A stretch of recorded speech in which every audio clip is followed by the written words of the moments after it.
le bendiga, hermanos. Qué bueno es estar en la casa del Señor y gozarnos con las alabanzas a Él, ¿verdad? Porque las alabanzas son para el Señor. La adoración, toda la honra y la gloria son para el Señor. Bien, hermanos, pues hemos cantado acerca del Señor que nos guía en sus caminos, ¿verdad? Y hoy quiero tratar el tema, nuestros caminos y los caminos de Dios. Nuestros caminos y los caminos de Dios. Y ya se darán cuenta que el pasaje central es un pasaje muy conocido. De hecho, yo hasta el viernes tenía otro mensaje, pero tenía esa inquietud. El jueves, le decía a mi esposa, y tuve que llamar a mi mamá también. Y decía, mami, pero yo no recuerdo de este mensaje si yo lo habré predicado, pero tengo tremenda inquietud porque sea sobre este pasaje. Y ella me dijo, no, mijo, ese no, todavía no lo has predicado. Y dije, ok, vamos para allá entonces. Nuestros caminos y los caminos de Dios. Y vamos a estar leyendo en Lucas 19, verso 1 hasta el 10. Hermanos, muchos dicen, con verdad, que los caminos de Dios son misteriosos. ¿Cuántos han escuchado hablar de esto? Son misteriosos, ¿verdad? No a todos no son revelados. Así, vamos a decir claramente. Muchas veces nos cuesta entender la voluntad de Dios. Alguien ha dicho por ahí también que es más fácil saber cuál no es la voluntad de Dios que cuál es la voluntad de Dios. Pero esto es solamente un decir, porque la voluntad de Dios está expresada en su palabra llanamente. O sea, sabemos que Dios quiere que le demos toda la honra y la gloria a Él, que le sigamos sus pasos, como hemos cantado, que estemos tras su camino, ¿verdad? Que nuestros caminos vayan en consonancia con los de Él. En la voluntad de Dios a veces, ¿verdad? Nos cuesta aceptarla y entenderla, pero también nos cuesta seguirla. Y hay una actitud de obediencia que es parte importante de estar en la voluntad de Dios. No podemos estar en la voluntad de Dios sin obedecer sus preceptos. O sea, es algo que es totalmente opuesto. No podemos estar decir que estamos en la voluntad de Dios si estamos totalmente contrario a ese camino de Dios. A veces nosotros recibimos golpes en la vida. No sé cuánto le ha pasado. A veces estamos como medio desviados y pasan cosas, hitos en nuestra vida, como que nos tratan de enderezar el camino.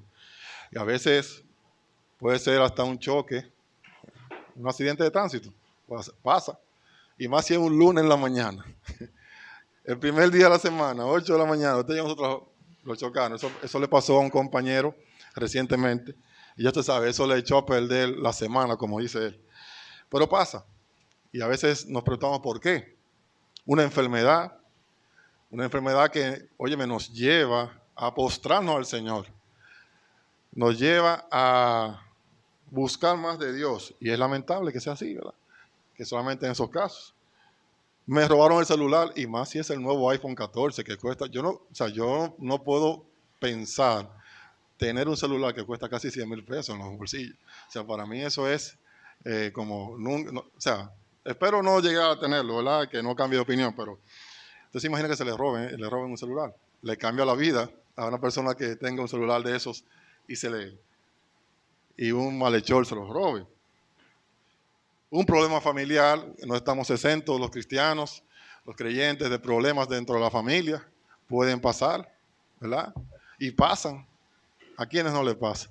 Y ahí podemos, dentro de esa viñeta, y podemos desarrollar muchísimas cosas. Deudas, problemas con uno de los hijos, problemas en el matrimonio y muchas otras cosas más. Problema laboral. ¿A cuánto no nos ha pasado problema laboral?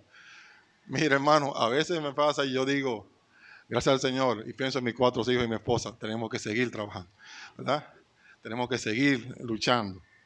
Y a veces me pregunto, ¿cuándo vamos a emprender algo nosotros mismos para no depender de un empleador? Pero puede pasar y el Señor también allí nos permite esas pruebas ¿verdad? Y debemos acercarnos a Dios. También temas sociales, subieron los precios de la canasta familiar, como están los de aquí ahora y los del mundo entero, hermano, no solamente aquí. Y los ingresos siguen siendo los mismos. Son cosas que sí o sí te van a llevar a acercarse a Dios. Sí. Diferentes circunstancias que hacen que reflexionemos, que nos refresquemos, que nos reseteemos en la vida espiritual, ¿verdad? Dios permite esas circunstancias para ese jalón, para traernos nuevamente a encarrilarnos en sus caminos. ¿Y será que el Señor quiere empujarnos de esa manera? No, hermanos, pero a veces es necesario, a veces es necesario. A veces, a través de esas circunstancias especiales, nos volvemos a meter en el carril que el Señor quiere que andemos. El más deseoso de que conozcamos su voluntad es Dios mismo. Por eso nos dejó la palabra, su palabra. De tal manera que nosotros podamos percibir lo que Él quiere para nosotros. Pero los caminos del Señor sí resultan ser misteriosos. Como dice Isaías 55:8, si quieren no lo busquen, aquí lo tengo, porque mis pensamientos no son vuestros pensamientos, ni vuestros caminos mis caminos, dijo Jehová.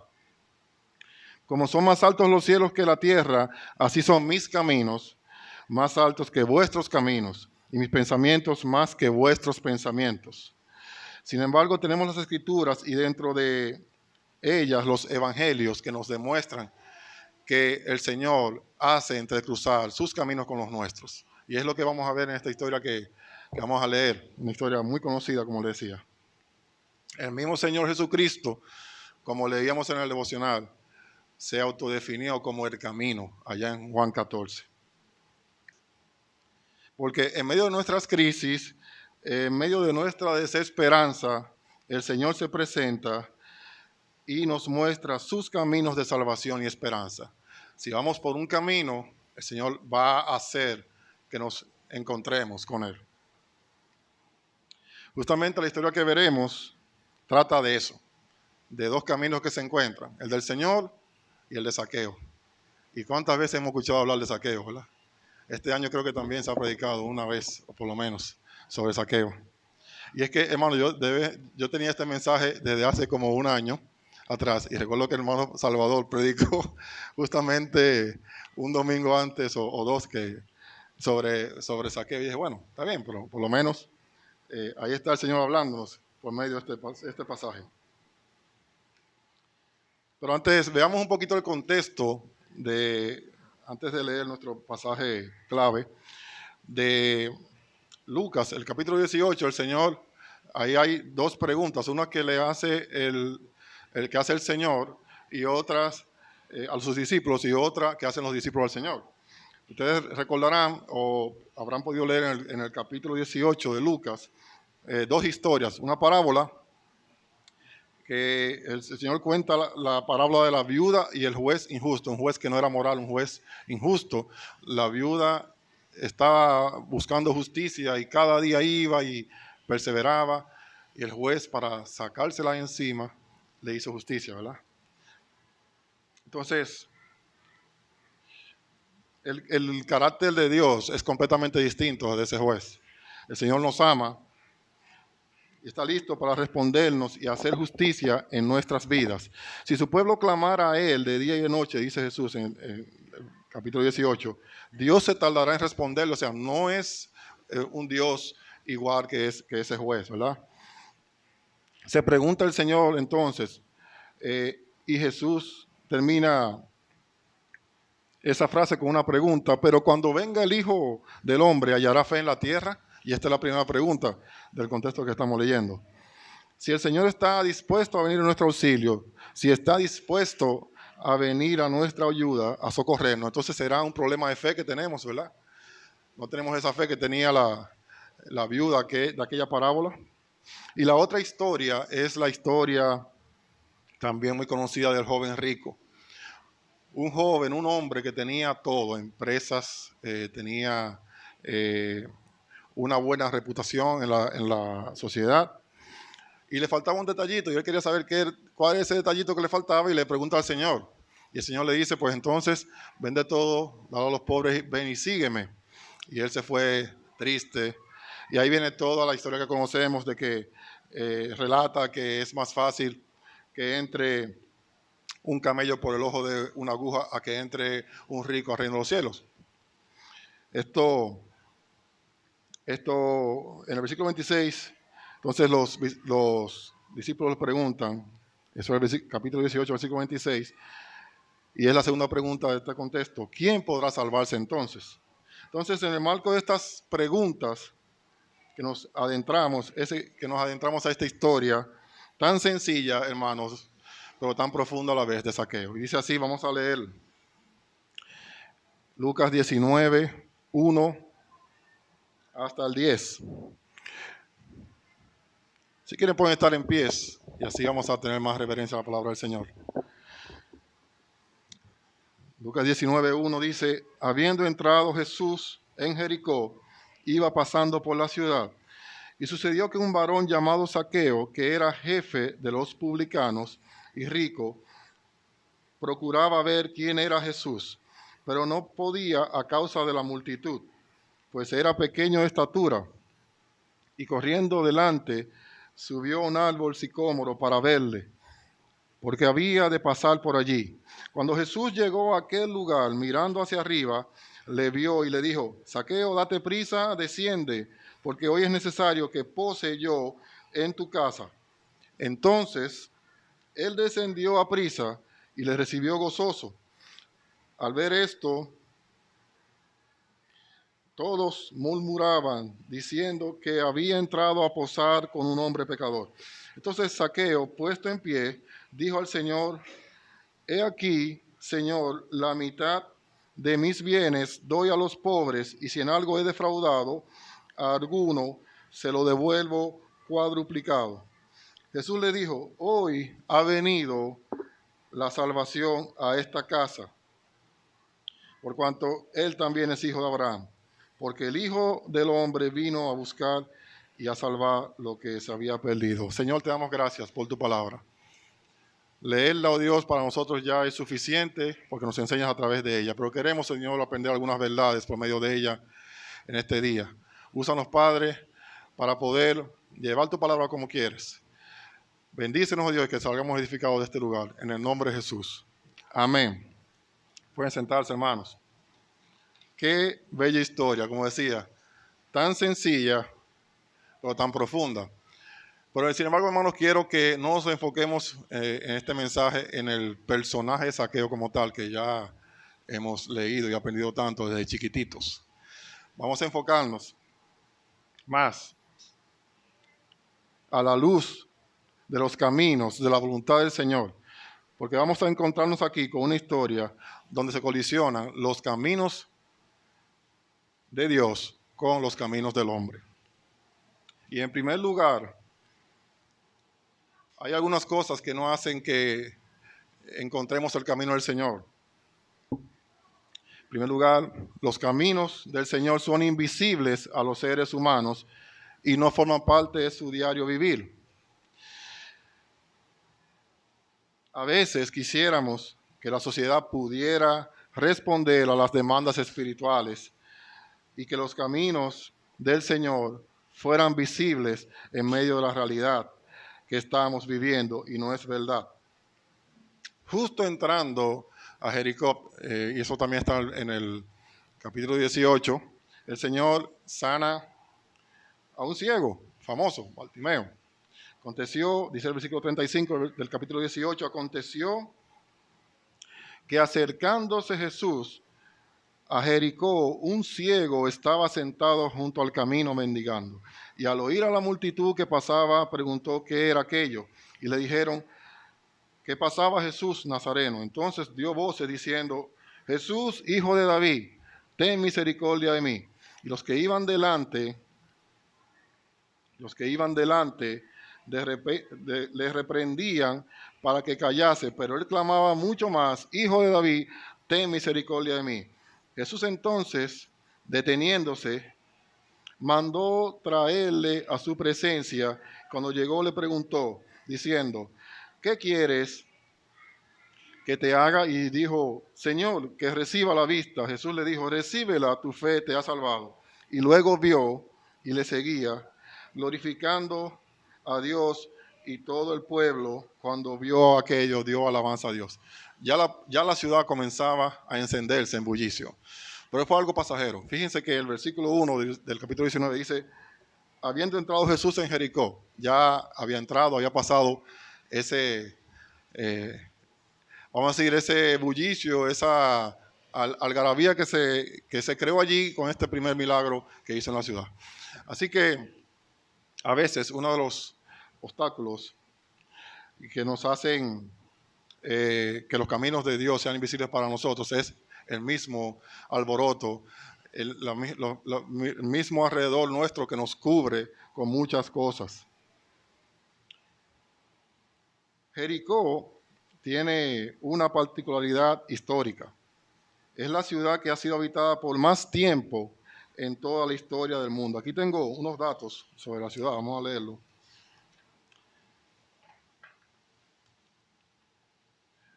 Jericó es una de las ciudades habitadas más antiguas del mundo y la ciudad con la muralla protectora más antigua. Ustedes recordarán la historia de cuando Josué, ¿verdad?, iba a entrar a Jericó y le dieron 7 vueltas y los muros cayeron. Solamente, ¿verdad?, quedó allí la casa, el muro de Rahab. Los arqueólogos han desenterrado los restos de más de 20 asentamientos sucesivos en Jericó, el primero de los cuales se remonta hace 11.000 años, hermanos, casi al comienzo de la época de Holoceno de la historia de la tierra. Se pensaba que Jericó también tenía la torre de piedra más antigua del mundo, pero las excavaciones en Tel Karamer, en Siria, han descubierto torres de piedra más antiguas, o sea que no es la más antigua. Los abundantes manantiales en la ciudad y sus alrededores han atraído a la población humana durante miles de años. Jericó se describe en la Biblia como la ciudad de las palmeras y es escenario principal de los textos bíblicos. No solamente eso, hermanos, se cuenta que uno de los emperadores romanos le quería entregar un regalito a su esposa. Le dijo, te voy a regalar una ciudad, te voy a regalar Jericó. O sea, Jericó era un oasis en el desierto, una ciudad de grandes banquetes y extravagancias. Debido a la abundancia de agua, era un lugar estratégico para la agricultura y un lugar de paso de grandes rutas comerciales. Era una ciudad también multicultural. Yo estoy pensando hacer algo así como rápido, como tipo Nueva York. Los que han podido estar allá o ver o leer sobre eso, van a encontrar cientos de culturas en Nueva York, la ciudad tal vez más famosa del mundo actual. Jesús estaba solo de paso por aquella ciudad. Es probable que la vida de esa ciudad no se alterara por todo lo que hemos hablado, ¿verdad? Una ciudad con mucha actividad comercial, una ciudad con mucho desarrollo, con unos niveles económicos impresionantes. Es probable que la vida de esa ciudad no se alterara por el paso de Jesús y la multitud que la acompañaba por allí. La gente estaba ocupada en sus quehaceres y a veces nuestros quehaceres, y ese es el segundo punto, es lo que nos impide también encontrar el camino del Señor. Ahora bien, ¿quién era Zaqueo? Y recordemos un poco esto. Este hombre Zaqueo tenía un nombre que podría sonar a chiste, ya que en el idioma original, Zaqueo significa puro, ya ustedes saben. Yo imagino el bullying que le hacían los adolescentes de la ciudad. Ahí viene puro el corrupto, el pequeñito, purito, ¿verdad? Me imagino. Los publicanos no solamente recaudaban impuestos, sino también que representaban el poder del Imperio Romano y era mezcla perfecta de su rechazo. Yo estudiando este pasaje y leyendo un poquito, o sea, no, de verdad no sé si lo habían dicho antes, pero no sabía que en el caso de este principal de los publicanos, esa posición no siempre era designada por el imperio. Yo quiero ser publicano, yo también podría comprar esa posición.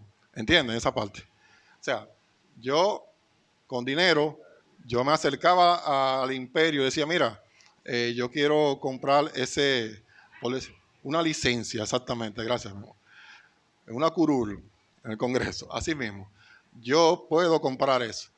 Entonces, ya ustedes se imaginan todavía el rechazo mayor de de una, de un pueblo que estaba oprimido por el imperio y que tenía a algunos conciudadanos que eran cobradores de impuestos. Y por si no lo sabían, hermano, los judíos debían pagar en ese tiempo un 1% de sus ingresos. No estoy leyendo el periódico de hoy, ¿no? También, oigan esto, impuestos por la importación y la exportación. Impuestos a la cosecha. Impuestos a las ventas que ellos hacían comercialmente. Estamos hablando de una ciudad comercial. Impuestos a las propiedades. Y cuando leía esto tengo ahí un pendiente, por cierto.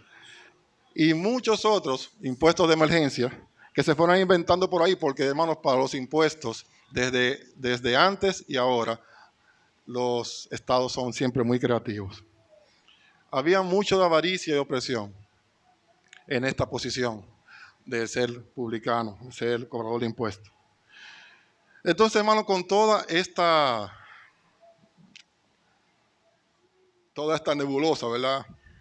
Una ciudad corrupta, una ciudad con muchísimo movimiento económico, un cobrador de impuestos rechazado de plano por los ciudadanos. Zaqueo no se iba a cruzar con el Señor por sí mismo. No había nada que, humanamente hablando, pudiera pasar para que él se cruzara el camino de Zaqueo con el camino del Señor. En ninguno de sus caminos, en ninguna de sus reuniones oficiales, en ninguno de sus pensamientos, ni en su trabajo, ni con sus amigos, los caminos de Zaqueo no tenían por dónde cruzarse con los caminos del Señor. Estoy seguro, hermanos, de que muchos de los que estamos aquí podríamos pensar lo mismo en nuestras propias ocupaciones. Saber que lo que yo hago y digo, la forma en que yo invierto mis días, mucho o poco están alejados de lo que podríamos considerar que son los caminos del Señor. Y eso es para reflexionar. ¿Cómo estoy invirtiendo mi tiempo? Conozco los caminos del Señor porque vengo a una iglesia y desde pequeñito algunos hemos sido instruidos en los caminos del Señor. Pero ¿qué tan alejados puede ser nuestra realidad diaria, nuestra vida diaria, nuestra vida de trabajo, de estudios, nuestra vida social con quien nos relacionamos, de qué tan alejado puede estar esto de los caminos del Señor? Es interesante que en el verso 3 nos dice que este hombre trataba de ver quién era Jesús.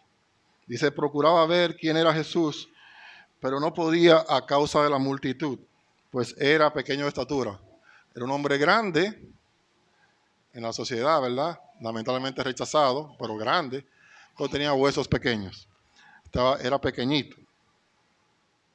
Entonces, esto nos lleva al tercer punto. Ya vimos, en primer lugar, que los caminos del Señor son invisibles a los seres humanos y no forman parte de su diario vivir. Esta ciudad, con esta cultura, este tipo de ciudad, de bullicio, de corrupción, de actividades comerciales.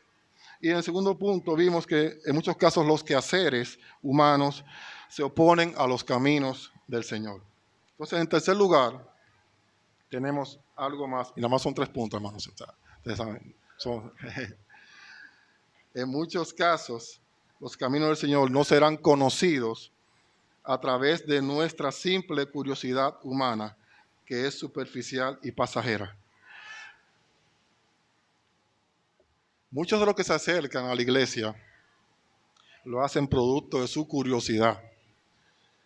Hay muchas personas curiosas en términos espirituales.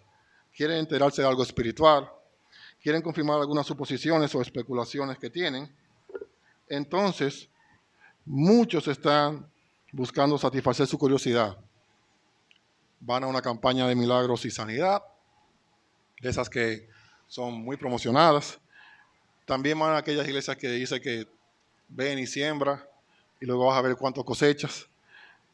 También aquellas iglesias que hablan del yo interno como el Dios, cuando hablan del campeón que hay en ti, de tú puedes. Fíjense que ahora la tendencia de hace unos años atrás es que ya las profecías de los pseudo profetas de ahora no dicen cosas malas sobre ti, dicen que no, que tú vas a vencer, que el campeón que hay en ti, que tú puedes desarrollar, y se centran mucho en la persona, nunca en Dios.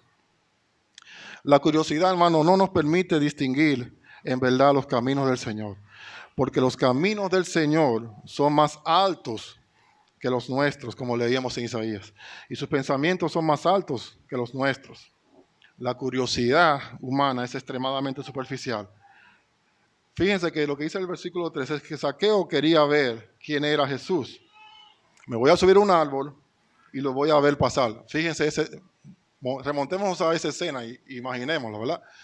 Ese hombrecito, que tal vez el árbol no estaba desocupado, pienso yo.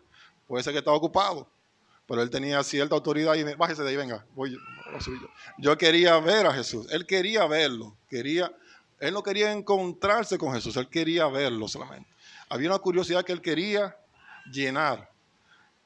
Ese es el único vacío que él tenía en ese momento, según él, y quería llenar. Y a veces queremos llenar nuestra curiosidad de Dios con nuestro propio esfuerzo. Dice que corrió delante y subió al árbol para verle, haciendo todo su esfuerzo para verle pasar, pero la curiosidad, por más esfuerzo que haga, no es suficiente. Porque no me basta solamente con verle pasar. ¿Para qué? Para contárselo a mis hijos o a mis nietos. Mira, en tal año el Señor pasó por ahí. Yo vi quién era, porque yo había escuchado hablar de él, pero nunca lo había visto. Ya lo conozco, porque como en ese tiempo no había periódicos, no había redes sociales, no había fotos. Él quería ver de quién se trataba esa persona que lo había escuchado. Y ya esa historia le iba a servir para toda la vida. De esas historias que se cuentan a diario, ¿verdad? ¿Cuántos de nosotros estamos aquí esperando ver a Jesús pasar por aquí? Para ser observadores de algo que el Señor hará en otros, pero que no afectará mi propia vida. ¿Cuántos nos pudiera estar pasando esto? ¿Cuántos sabemos que el Señor está aquí, pero tal vez no vinimos a recibir del Señor o a darle al Señor para que Él también nos dé de su palabra? Y solamente queremos estar aquí porque, mira, está buena la comunión con los hermanos y me quieren. Si no voy a la iglesia me llaman o están atentos a mí, pero no porque el Señor haga una obra transformadora en cada uno de nosotros. Si dependiera de nosotros, toda experiencia espiritual siempre tendría estas características que nunca terminarían de afectar nuestra propia vida. Superficialidad, y era lo que tenía Zaqueo. Él solamente quería ver a Jesús, no más de ahí.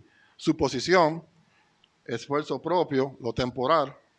De tal manera que poder hablar de una curiosidad espiritual no me lleva a poder alcanzar los caminos del Señor. Entonces, como hemos venido estudiando, ni la vida de la ciudad, ni nuestras ocupaciones, ni nuestra curiosidad, estas tres cosas nos pueden llevar a conocer los caminos del Señor, porque ellos no son los nuestros, no son los mismos, ¿verdad? Pero hay buenas noticias. La historia bíblica nos dice que los caminos del Señor se entrecruzan con los nuestros. Cuando Jesús llegó a aquel lugar, dice el verso 5, mirando hacia arriba, le vio y le dijo, Zaqueo, date prisa, desciende, porque hoy es necesario que pose yo en tu casa. John MacArthur dice, a referirse a esta historia, que si él hubiera sido Zaqueo y estaba ahí, el Señor lo llama, dice, MacArthur, él se cae ahí mismo y se pierde porque se hubiera muerto. Dice que no se salvaría, tal vez. Pero eso es un decir, ¿verdad? Los caminos del Señor. Y dice, Zaqueo, date prisa, desciende, porque hoy es necesario que pose yo en tu casa. Los caminos del Señor siempre estarán sujetos a la iniciativa y soberanía del Señor mismo. Si el Señor no se pone en posición de colisión con el camino de Zaqueo, este no iba a ser capaz de encontrar por sí mismo el camino del Señor. Eso no iba a pasar. O sea, no es que Zaqueo estaba allí para encontrarse con el Señor, ya lo dijimos, Zaqueo solamente quería ver al Señor de lejos, pero el Señor se puso en posición de que chocara ese camino con el de él. Él hubiera sido el mismo Zaqueo, hubiera sido solo un recuerdo en su historia, recuerdo bonito, como dijimos, para contar a todas sus familias y amigos eternamente hasta que muriera, ¿verdad? O hasta que muriera. Sin embargo, el Señor soberano en su propia iniciativa se detiene. Dice la palabra cuando Jesús llegó al lugar. Fíjense que al principio Jesús estaba pasando y ahora llega al lugar donde estaba Zaqueo. Jesús, el Señor, nunca se perdió entre el movimiento de aquella ciudad, porque Él conoce, es omnisciente, conoce los corazones, pero también conoce los lugares, conoce dónde estamos. Él sabe qué estamos haciendo, Él sabe qué queremos y Él sabe cuál es la intención de nuestro corazón. Él sabe si nos estamos desviando del camino y va a nuestro encuentro a colisionarnos, permitiendo algunas cosas en nuestras vidas para que volvamos a Él. El Señor nunca se pierde entre el movimiento, el desorden y el bullicio de la ciudad.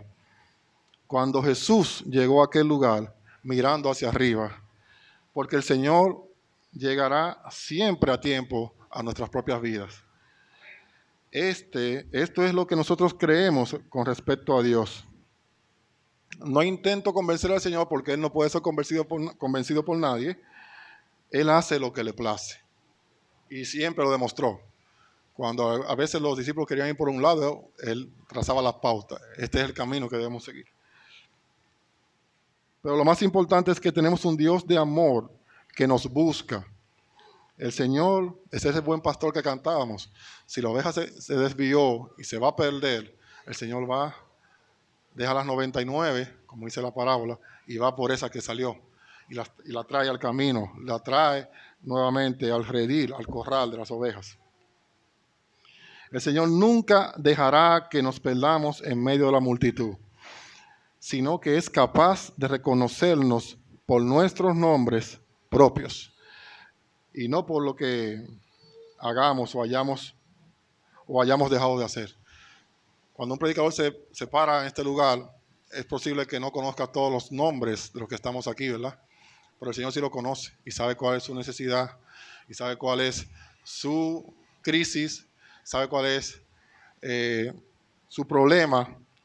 El Señor sí lo conoce y el Señor está ahí para resolverlos, para que podamos venir a Él y decirnos, sí, Señor, encamíname por tu camino. El Señor nos llama de manera íntima, de manera personal. El Señor le dice a Zaqueo, date prisa, porque a veces no es a nuestra velocidad. A veces queremos ir a nuestra velocidad. Mira, yo estoy en la iglesia porque quiero ver el tema de los diezmos, cómo es eso allá, qué es lo que pasa. No, date prisa, desciende, que hay un plan contigo. El Señor se dice,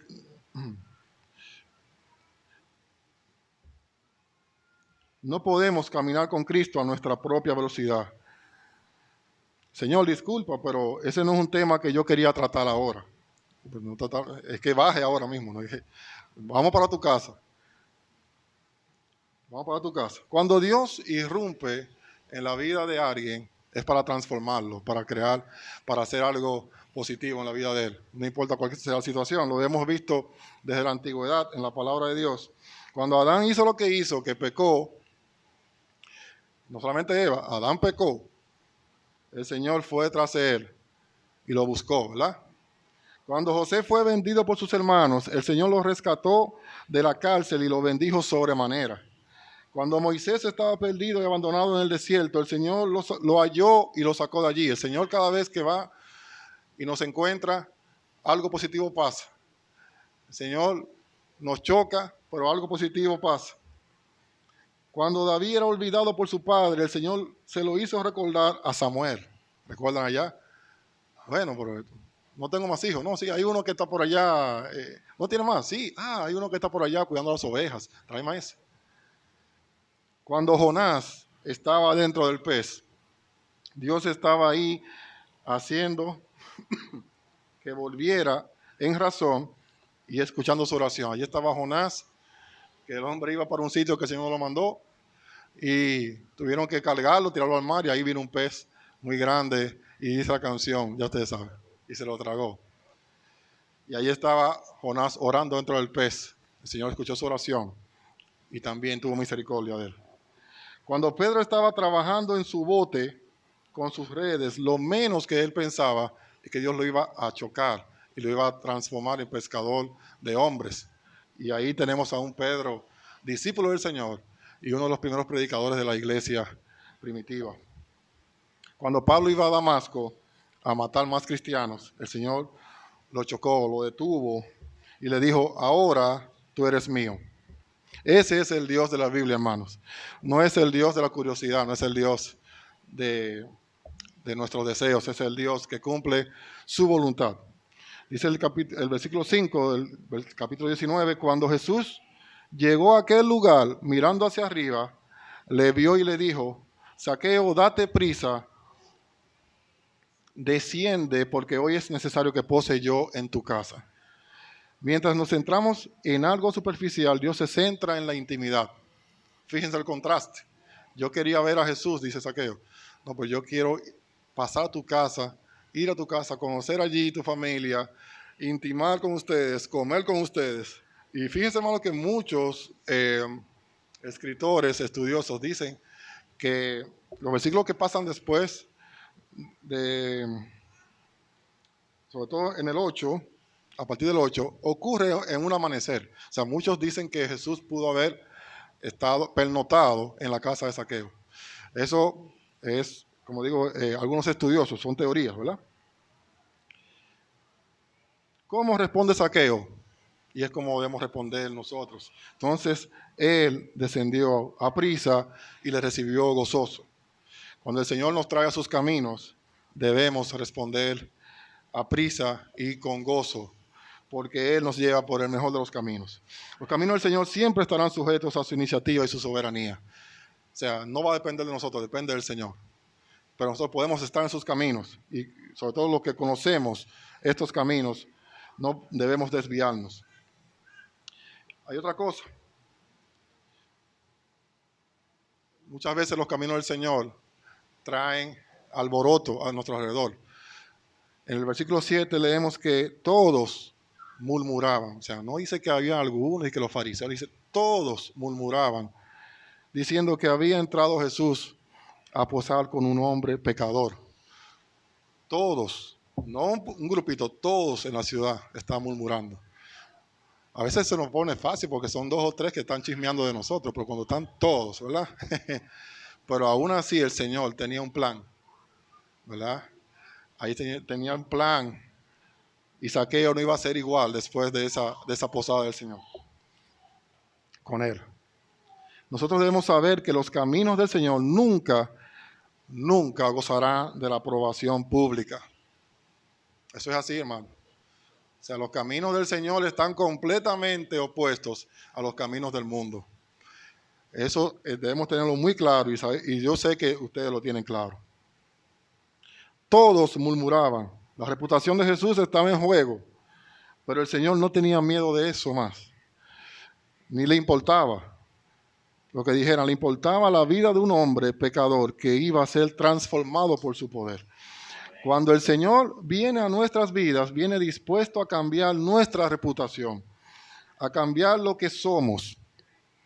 Por eso no tiene miedo de irse a meter a nuestra casa y pasar con nosotros. En la palabra de Dios no se detalla ese diálogo entre el Señor y Zaqueo. Lo que conversaron ellos quedó en la intimidad, pero fue transformador, hermanos.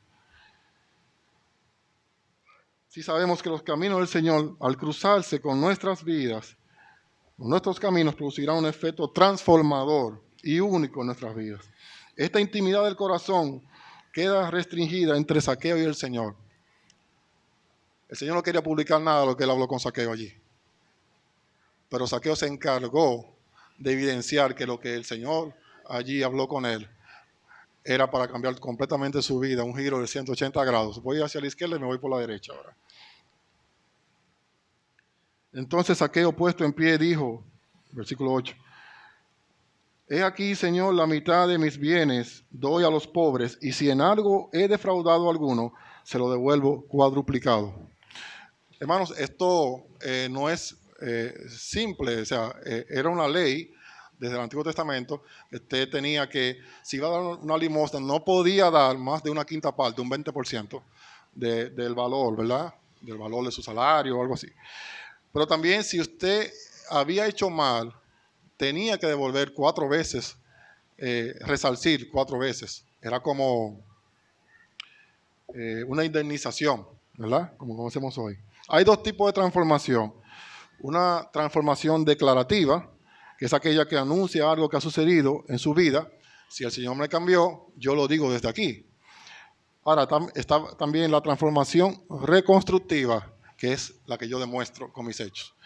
Y esta fue la que se evidenció en un cambio de acción con Zaqueo. Zaqueo reconoce de manera pública que el Señor vino a enderezar su camino y está siendo reconstruido en la forma y manera del Señor. Zaqueo se está sometiendo al Señor mediante una decisión sacrificial y reconoce la magnitud de su pecado. Y dice, si en algo he defraudado a alguno, se lo devuelvo cuadruplicado. Lo que Zaqueo está haciendo es reconocer la magnitud de su pecado. Eso es lo que produce un verdadero encuentro con el Señor. Y volvemos. El Señor no le interesaba publicar qué habló con Zaqueo, qué lo hizo cambiar, cuáles son las palabras que ellos intercambiaron. Pero en el versículo 9 él dice, Jesús le dijo, hoy ha venido la salvación a esta casa, por cuanto él también es hijo de Abraham. Ya él está publicando la bendición de la transformación de Zaqueo.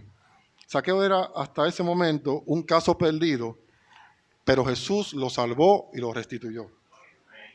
Esta conversación íntima entre Zaqueo y el Señor nos enseña que cuando nosotros estamos hablando en este momento y predicando la palabra, no debemos pensar que el Señor lo está hablando a la multitud. Debemos saber que probable el Señor esté hablándote a ti y a mí. Y es muy probable que el Señor quiera que tú le respondas a Él en esa misma dirección. Se trata del Señor, hermanos, encontrándonos en medio de nuestros caminos y deseando producir un profundo cambio transformador y reconstructivo en nuestras vidas. Dice el último versículo que leímos, porque el Hijo del Hombre vino a buscar y a salvar lo que se había perdido. Y en conclusión quiero, como aplicación, solamente leer esto. Nosotros en nuestros caminos estábamos perdidos. Nuestros caminos nunca nos iban a llevar a conocer al Señor en toda su magnitud. Los caminos del Señor no lo vemos en el ruido de la ciudad. Muchas veces nuestros caminos son contrarios a los del Señor. Otras veces vemos que nuestros caminos son pasajeros. Muchas veces solo queremos ver pasar a Jesús y por curiosidad, ¿verdad? Vemos como el Señor miró hacia arriba, hacia el árbol, y llamó a Zaqueo por su nombre. Así es el Señor. Conoce tu nombre y siempre está presente. Él te busca porque Él pone el querer y el hacer en nuestro corazón por su buena voluntad. Él cruza sus caminos con los nuestros para transformar nuestra vida. En el caso de Zaqueo, hubo una transformación reconstructiva y pública. De igual manera sucede con nosotros. Allí cuando nos bautizamos, bajamos a las aguas, le estamos diciendo al mundo, el Señor me ha cambiado, ya yo soy diferente. Aunque vivimos todavía en este estado de cosas, que podemos pecar, podemos salirnos del camino, el Señor nos trae otra vez al camino. Inmediatamente tenemos un encuentro con Cristo en nuestra vida, se observan cambios públicos notables, porque Cristo ataca el centro de nuestra desviación y lo que nos mantiene en esclavitud del pecado. Nos hace cambiar de actitud, nos hace cambiar de caminos, porque nuestros caminos conducen a la muerte mientras los caminos del Señor conducen a la vida eterna.